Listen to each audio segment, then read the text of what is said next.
Chapter Electrochemistry, lecture number 4. First point is variation of conductivity with concentration. म्हणजे concentration change केल्यानंतर कंडक्टिव्हिटीवरती काय परिणाम होतो का ते बघायचं आपल्याला. लास्ट लेक्चरमध्ये आपण कंडक्टिव्हिटी, मोलर कंडक्टिव्हिटी याच्याबद्दल बघितलेलं आहे. The conductivity or electrolytic conductivity is denoted by the small letter K.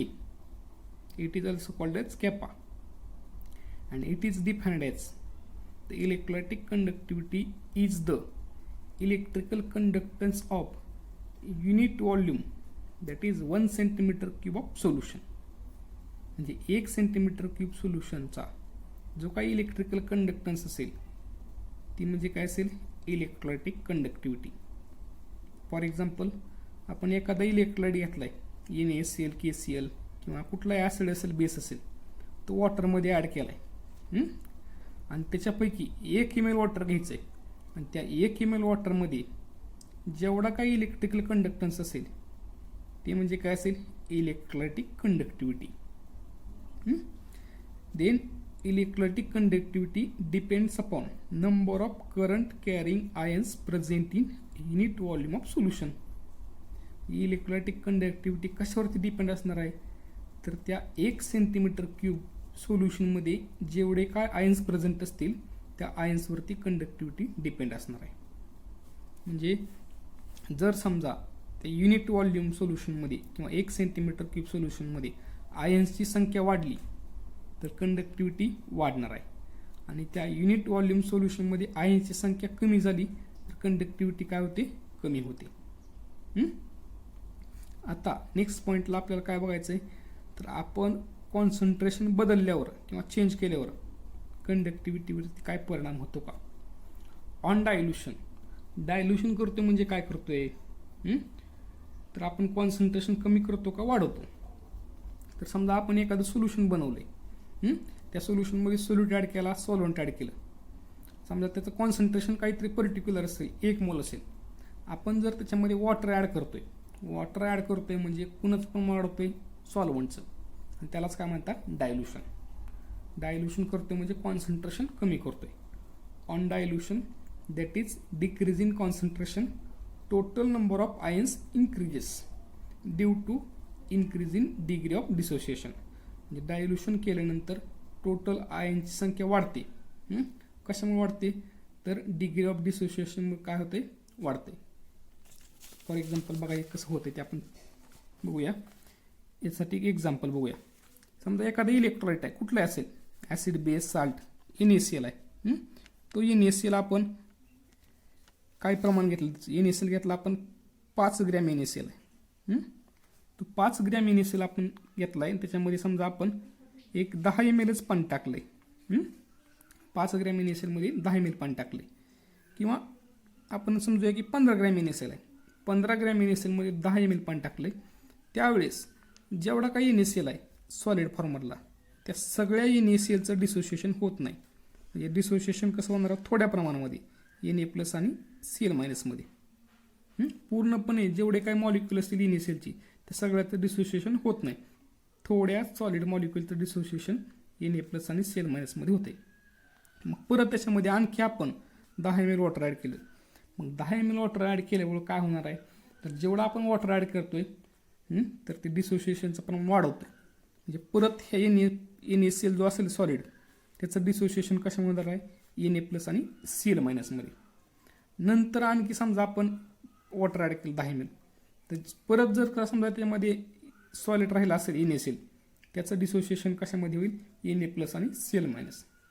तुम्हाला इथं कळालं आहे, ज्यावेळेस आपण डायल्युशन करतोय त्यावेळेस डिसोसिएशनचं प्रमाण वाढते. डिसोसिएशनचं म्हणजे सेपरेशनचं, आयन्स सेपरेट होण्याचं प्रमाण वाढतंय, बरोबर आहे का. आणि कशामुळे वाढाले, तर डिग्री ऑफ डिसोसिएशन, म्हणजे किंवा त्यालाच आपण काय म्हणतोय, डिग्री ऑफ डिसोसिएशन.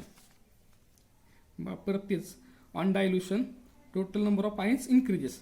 डायल्युशन केल्यानंतर आयन्सची संख्या वाढते due to increase in degree of dissociation. मग इथं बघा, आता आयनची संख्या वाढते, ह्याचा अर्थ कंडक्टिव्हिटी वाढायला पाहिजे असा कन्सिडर करूया आपण. इथं म्हणलं आयनची संख्या वाढते ह्याचा अर्थ कंडक्टिव्हिटी वाढायला पाहिजे, पण कंडक्टिव्हिटी वाढत नाही बरं का. मग काय होते नेमकं, an increase in total number of ions is not proportion of dilution. म्हणजे जे काय आयन्सचं प्रमाण वाढते ते डायल्युशनच्या प्रमाणामध्ये वाढत नाही. आले लक्षात, आयन्स वाढणार आहेत साहजिक आहे, पण ते डायल्युशनच्या प्रपोर्शनमध्ये वाढत नाही.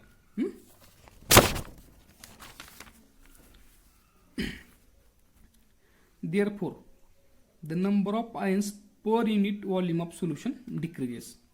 म्हणजे पर युनिट व्हॉल्यूम असेल किंवा 1 सेंटीमीटर क्यूब व्हॉल्यूम आहे, त्या पर युनिट व्हॉल्यूमला आयन्सचं प्रमाण काय होते, डिक्रीज होते. बघा लक्षात घ्या, आयन्सचं प्रमाण डिक्रीज होते ह्याचा अर्थ कंडक्टिव्हिटी पण काय होते, decrease. This results in decrease of conductivity with decrease in concentration of solution. आता हे लगेच कळणार नाही, त्यासाठी आपण एक एक्झाम्पल बघूया. तर एक्झाम्पल असं आहे, एक्झाम्पल बघू आपण नंतर त्या पॉईंटकडे येऊया. एक्झाम्पल असं आहे, सुरुवातीला आपण 100 सेंटीमीटर क्यूब सोल्युशन घेतले, त्याच्यामध्ये इलेक्ट्रोलाइट ॲड केला आहे आणि त्याच्यामधल्या आयनची संख्या दिलेली आहे. 100 centimetre cube of solution of an electrolyte contains 8 × 10⁻20 ions. ठीक आहे. आता 1 ml मध्ये काढायचे, the number of ions per centimetre cube of solution, म्हणजे 1 सेंटीमीटर क्यूब सोल्युशनचे आयन्स इज इक्वल टू काय असणार आहे, एक्स. आणि ते कसे काढायचे, तर तिरकस गुणाकार करायचा. इथे एक्स मानलं तर तिरकस गुणाकार केल्यानंतर काय होणार आहे, 8 × 10⁻80. म्हणजे पर सेंटीमीटर क्यूबचे आयन काय आले, 8 × 10⁻18 आले. आता आपण जे 100 ml सोल्युशन आहे त्याचं डायल्युशन करतोय, मी त्याला 1000 ml ला किंवा 1 लिटरपर्यंत. If solution is diluted to 1000 centimetre cube, the total number of ions will be increases. बरोबर आहे का, म्हणजे डायल्युशन केलं की आयनची संख्या वाढणार आहे, but not by factor 10. Factor 10 नाही. म्हणजे काय, जर आपण 100 ml घेतलं होतं, बरोबर आहे का, सुरुवातीला सोल्युशन, आणि नंतर डायल्युशन कुठपर्यंत केलं आहे, 1000. 100च्या 10 पट घेतलं ना 1000. तसं इथं 100 ml साठी आयन्स किती होते, 8 × 10⁻20. तर तिथं पुढं त्याच्या 10 पट म्हणजे 80 × 10⁻20 इतके आयन्स मिळणार नाहीत म्हणले. If the solution is diluted to 1000 centimetre cube, the total number of ions will increases. Ions पण वाढणार आहे, बट नॉट बाय फॅक्टर 10. म्हणजे ते 80 × 10⁻20 होणार नाहीत, त्यापेक्षा थोडेफार कमी असतील. Consider the number of ions increases from, अजून केलं बरं का, consider the number of ions increases from 8 × 10⁻20 हे 100 ml साठी होते, टू 64 × 10⁻20 ऑन डायल्युशन. 1000 साठी किती आहेत, 64 × 10⁻20.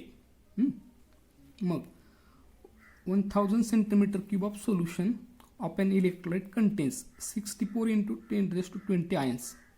Therefore the number of ions per centimetre cube is equal to काय म्हणायचं, एक्स मानायचं, आणि तिरकस गुणाकार केल्यानंतर काय होणार आहे, 6.4 × 10⁻18.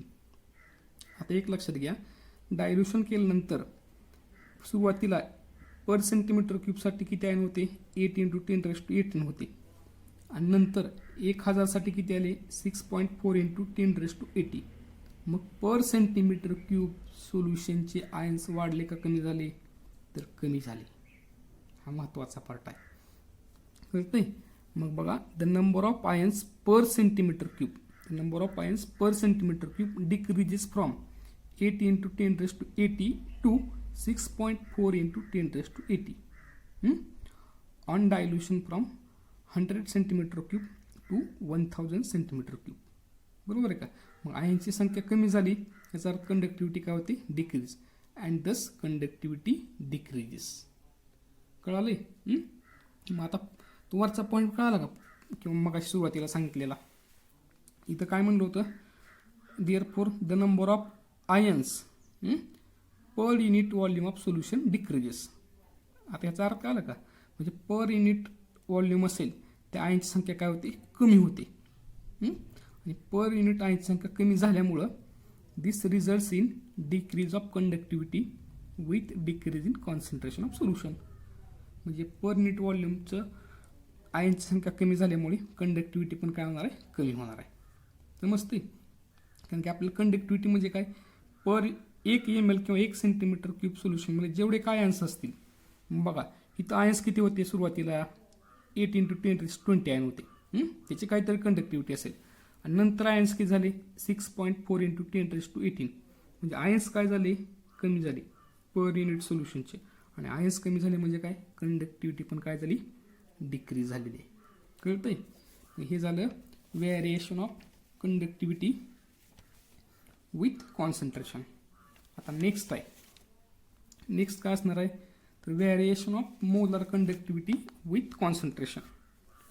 Variation of molar conductivity with concentration म्हणजे कॉन्सन्ट्रेशन चेंज केल्यानंतर मोलार कंडक्टिव्हिटीवरती काय फरक पडतोय.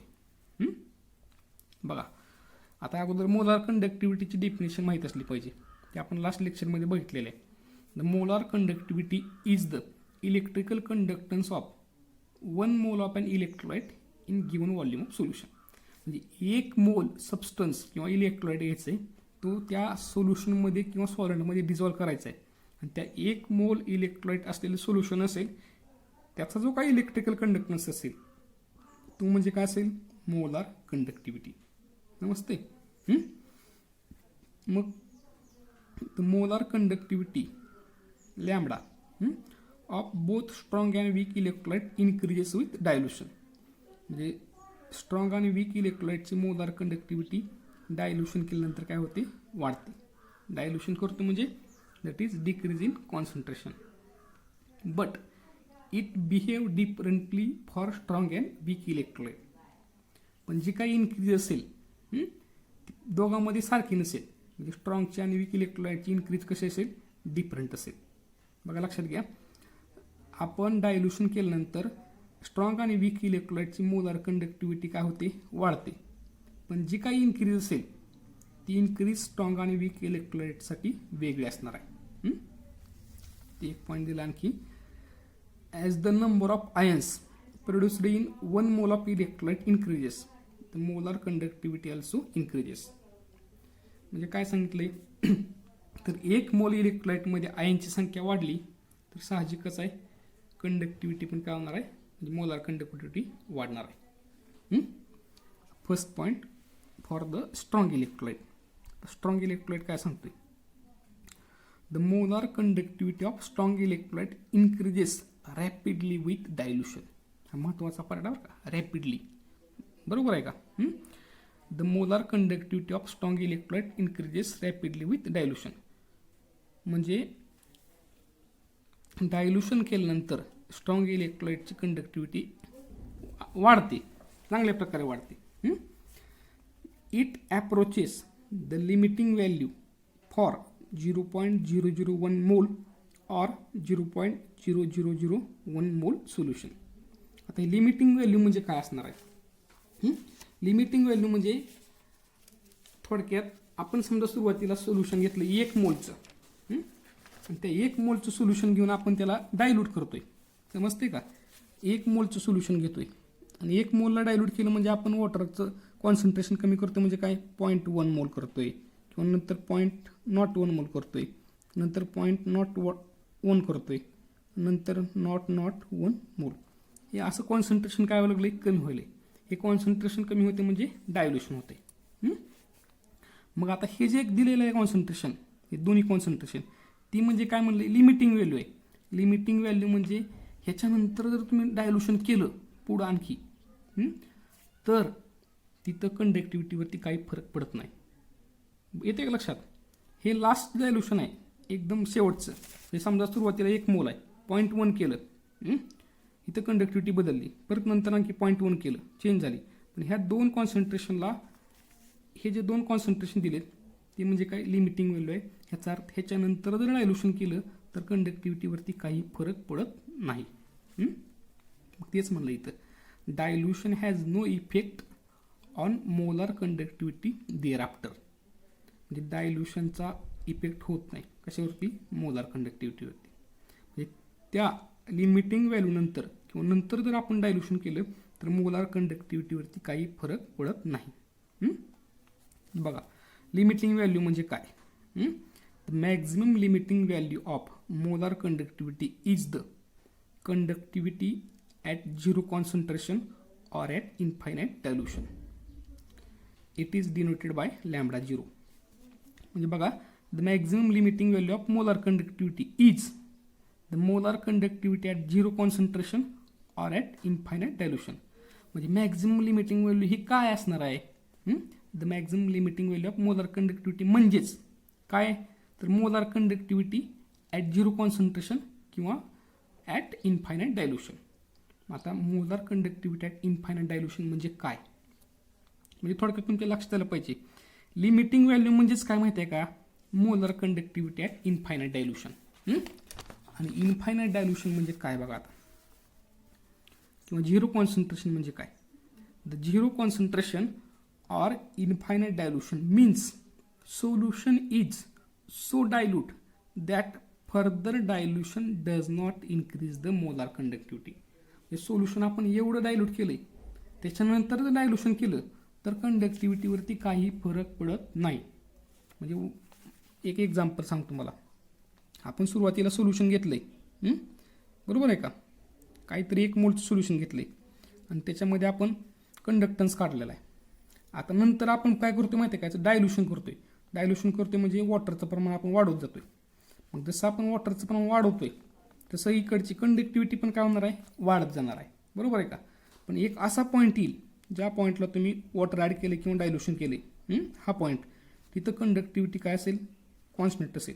म्हणजे पुढं ह्या पॉईंटच्या पुढं जर तुम्ही आणखी डायल्युशन केलं किंवा आणखी जर वॉटर ॲड केलं, काय म्हणतो मी, ह्या पॉईंटच्या पुढं जर आणखी वॉटर ॲड केलं तर कंडक्टिव्हिटीवरती काही फरक पडत नाही. आणि हा जो पॉईंट आहे का त्याला काय म्हणायचं आहे, इन्फायनाईट डायल्युशन. समजलं आहे का. बघा आपण कुठलंही कॉन्सन्ट्रेशनचं सोल्युशन घेतलं आहे आणि त्याच्यामध्ये वॉटर ॲड करत चाललो आहे, आणि वॉटर ॲड करतो म्हणजे डायल्युशन करतो म्हणजे कंडक्टिव्हिटी वाढायली, बरोबर आहे का. आणि कंडक्टिव्हिटी वाढत असताना नंतर असा एक पॉईंट येईल, त्या पॉईंटला तुम्ही पुढं वॉटर ॲड केलं तर कंडक्टिव्हिटीवरती काही फरक पडत नाही. तो म्हणजे काय असेल, infinite dilution. Zero concentration or infinite dilution means solution is so dilute that further dilution does not increase the molar conductivity. The scientist F. Colarch showed that the molar conductivity of strong electrolyte varies linearly with square root of concentration. म्हणजे कोलार्च नावाचा scientist आहे, त्याने एक relation दाखवलेला आहे किंवा prove केलेला आहे. तर ते रिलेशन काय सांगते, जी काय मोलार कंडक्टिव्हिटी आहे ती काय होते, इन्क्रीज होते. कुणासोबत, स्क्वेअर रूट ऑफ कॉन्सन्ट्रेशनसोबत. मग रिलेशन काय बघा, lambda is equal to lambda zero. Lambda zero म्हणजे इन्फायनाईट डायल्युशन आहे किंवा झिरो कॉन्सन्ट्रेशनची कंडक्टिव्हिटी आहे. Lambda is equal to lambda zero minus into square root of c. आता इथं लक्षात घ्या, जर याची व्हॅल्यू वाढली, लॅम्बडाची व्हॅल्यू वाढली तर ह्याची पण व्हॅल्यू काय होणार आहे, वाढणार आहे. याची व्हॅल्यू कमी झाली, याची व्हॅल्यू काय होणार आहे, कमीच होणार आहे. म्हणजे हे दोघं काय लिनियर आहेत किंवा डायरेक्टली प्रपोर्शनल म्हणू शकतो. येतं आहे लक्षात. पण तेच म्हणले, molar conductivity of strong electrolyte varies linearly with square root of concentration. इथं where A is the constant and for strong electrolyte a graph or plot of lambda versus square root of C is linear. म्हणजे strong इलेक्ट्रोलाइटसाठी हा जो graph आहे lambda versus square root of C हा कसा आहे, linear आहे. As shown is फिगरमध्ये दाखवल्याप्रमाणे. मग इथं कॉन्सन्ट्रेशन आहे, स्क्वेअर रूट ऑफ कॉन्सन्ट्रेशन आहे, इथं काय लॅम्बडाची व्हॅल्यू आहे. इथे लक्षात. आणि हा जो ग्राफ आहे स्ट्रेट लाईन आलेला तो कोणासाठी आहे, स्ट्रॉंग इलेक्ट्रोलाइटसाठी. आले लक्षात. ग्राफमध्ये फक्त काय दिलं आहे, ॲक्सिसला square root of C concentration दिलं आहे, इथं काय दिलेलं आहे, लॅम्बडा. आणि इथं लॅम्बडा झिरो म्हणजे काय सांगितलं आहे, तर आपण मगाशी म्हणलेलं लिमिटिंग व्हॅल्यू असणार आहे, बरोबर आहे का. झिरो कॉन्सन्ट्रेशन किंवा त्याला काय म्हणतो आपण, कॉन्सन्ट्रेशन इन्फायनाईट डायल्युशन. हे लॅम्बडा झिरो म्हणजे काय, इन्फायनाईट डायल्युशन किंवा झिरो कॉन्सन्ट्रेशन आहे. म्हणजे ही व्हॅल्यू तुमची असेल जास्तीत जास्त असेल, मोलार कंडक्टिव्हिटीची हायेस्ट व्हॅल्यू आहे, ह्याच्यानंतर जर डायल्युशन केलं तर पुढं कंडक्टिव्हिटी वाढणार नाही. लक्षात आलं? ओके.